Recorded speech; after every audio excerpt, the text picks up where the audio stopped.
Salaried professionals के लिए wealth creation का road map. Hello friends, welcome to unplug with CA Anuj Jain. दोस्तों, एक सवाल। आप सैलरी तो लेते हो, लेकिन सैलरी का पैसा कहाँ जाता है? या तो वो ईएमआई में जाता है, या रेंट में, शॉपिंग में, या बस एंड ऑफ मंथ में ज़ीरो बैलेंस। आप अकेले नहीं हो। बहुत सारे सैलरी लोग सिर्फ कमाते हैं लेकिन बनाते नहीं। आज मैं आपको स्टेप बाय स्टेप प्रोसेस दिखाने वाला हूँ कि एक सैलरी प्रोफेशनल भी कैसे वेल्थ क्रिएट कर सकता है। सिंपल स्टेप्स हैं बट प्रैक्टिकल एग्जांपल्स भी हैं। Step 1, mindset shift. सैलरी हमारी सिक्योरिटी नहीं है। सबसे पहले माइंडसेट चेंज करना बहुत ज़रूरी है। सैलरी स्टेबल है, लेकिन फ्यूचर सिक्योर सिर्फ सैलरी से नहीं होगा।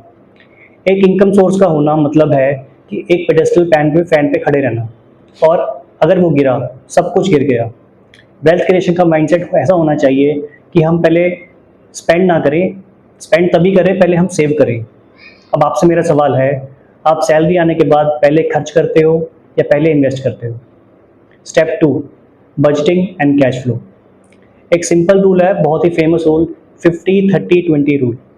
50% of our income should go into our needs, which is EMI, rent, food. 30% should go into wants, which is movies, shopping, lifestyle, and 20% should be invested.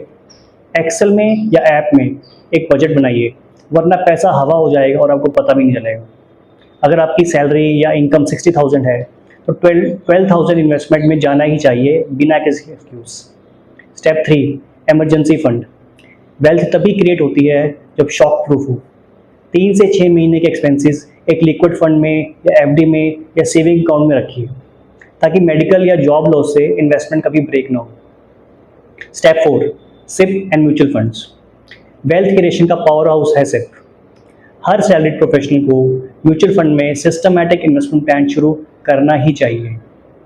Short term goals अगर आपके हैं तो date या hybrid funds में आप ज़रूर invest कर सकते हैं। लॉन्ग टर्म गोल्स हैं तो अगर 10 ईयर्स प्लस का गोल है तो इक्विटी फंड्स जैसे large cap funds, index funds, they are best. और आपकी 10,000 मंथली सिप है 20 ईयर्स के लिए, और 12% एवरेज आप रिटर्न एक्सपेक्ट करते हो, तो ऑलमोस्ट 99 लाख या 1.2 करोड़ के अप्रॉक्सीमेटली आपका कॉर्पस जुड़ जाएगा। अब आपसे सवाल, अब अपनी सैलरी में से कितना कंफर्टेबली हर महीने इन्वेस्ट कर सकते हो? Step 5, insurance and protection. Wealth creation का एक बड़ा मिथ है, लोग सोचते हैं सिर्फ रिटर्न्स इंपॉर्टेंट है, लेकिन ये सच नहीं है। एक मेडिकल इमरजेंसी सारे इन्वेस्टमेंट्स खत्म कर सकती है। सो टर्म इंश्योरेंस पर plus health insurance is mandatory at any cost. Step 6, skill upgradation and side income. Salaried professional का सबसे बड़ा एसेट उसका स्किल है। जितना अपना स्किल अपग्रेड करोगे, उतना ही सैलरी ग्रोथ और उतनी ही प्रमोशंस होंगी। साथ ही साइड इनकम सोर्सेज जैसे फ्रीलांसिंग, कंसल्टिंग, स्मॉल बिजनेस या even content creation, multiple income streams का मतलब है फास्टर वेल्थ क्रिएशन। ये बात आप हमेशा ध्यान रखिएगा।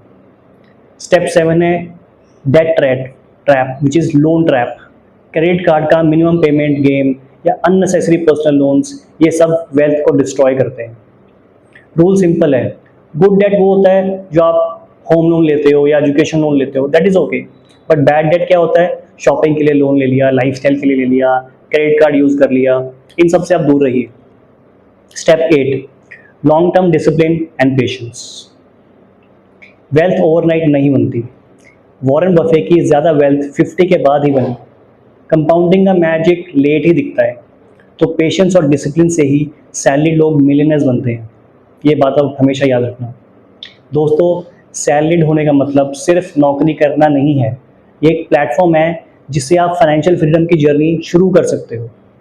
स्टेप्स याद रखना, बजट बनाओ, इमरजेंसी फंड रखो, सिप शुरू करो, प्रोटेक्ट करो इंश्योरेंस से, स्किल बढ़ाओ और डिसिप्लिन रखो। अब सवाल आपसे, आपका पहला स्टेप क्या होगा? कमेंट करें और मुझे बताएं, और सब्सक्राइब कीजिए अनप्लग विद सी अनुज जैन, जहां हम माइंड, मनी एंड लाइफ के असली सीक्रेट्स खोलते हैं। Thank you. हरे कृष्णा।